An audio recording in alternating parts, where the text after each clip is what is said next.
Tai vaizdai iš paskutinės Ramio Adhamo kelionės į Siriją. Suomijoje gyvenantis iš Sirijos kilęs vyras vadinamas žaislų kontrabandininku. Prieš kai kurias keliones į Siriją jo namai atrodo štai taip. Dalis šių žaislų keliauja į maišą, kuris sveria apie 80 kg. Vyras Sirijos vaikams kelis kartus per metus atneša stebuklą – žaislų ir taip dovanoja šypseną.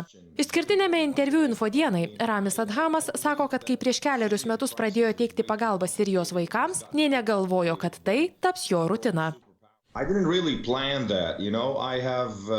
To neplanavau, nutariau padėti savo žmonėms, kuo galiu, nusprendžiau pats teikti pagalbą. Kai nutariau keliauti į Siriją, mano dukra man sakė imti jos žaislus ir juos perduoti Sirijos vaikams. Tai buvo puikus 3-metės mergaitės žingsnis, pažadėjau jai tą padaryti.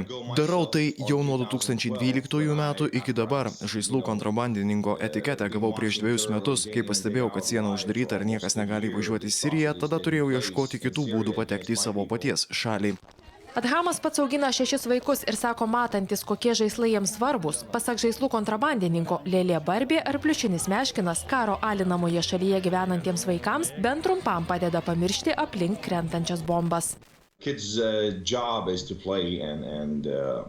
Vaikų darbas žaisti, dėl to jie ir yra vaikai. Tie žaislai, kuriuos Sirijos vaikai gauna iš manęs, grąžina jiems vaikystę. Jie trumpam gali pasijusti gyvenantys normalų gyvenimą. Jie gali jaustis kaip vaikai, kuriems leidžiama tiesiog žaisti. Aplink tuos vaikus vyksta daug dalykų, o tas žaislas reprezentuoja viltį. Jie taip pat supranta, kad jie rūpi žmonėms esantiems ne Sirijoje. Manau, kad tai labai svarbu – leisti jiems būti vaikais. Tai vienintelis būdas užtikrinti Sirijos ateitį.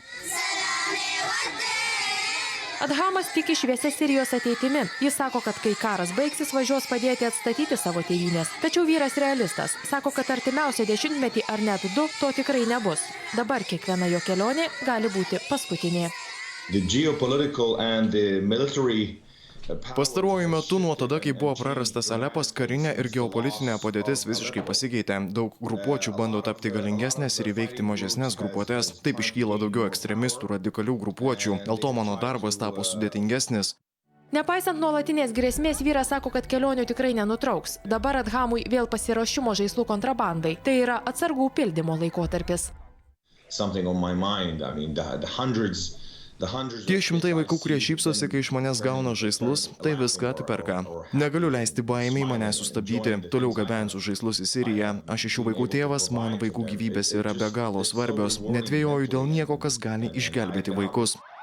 Skaičiuojama, kad Sirijos kare žuvo apie 400 000 žmonių. Milijonai sirų turėjo palikti namus ir tapti pabėgėliais.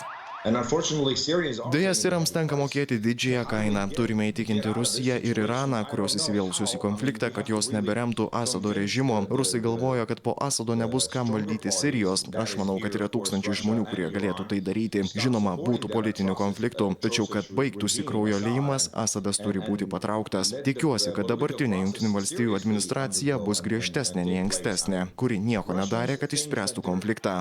Pasak žaislų kontrabandininko, vienintelė Sirijos viltis – piliečiai, kurie neketina pasiduoti, kol tėvynė vėl nebus jų rankose.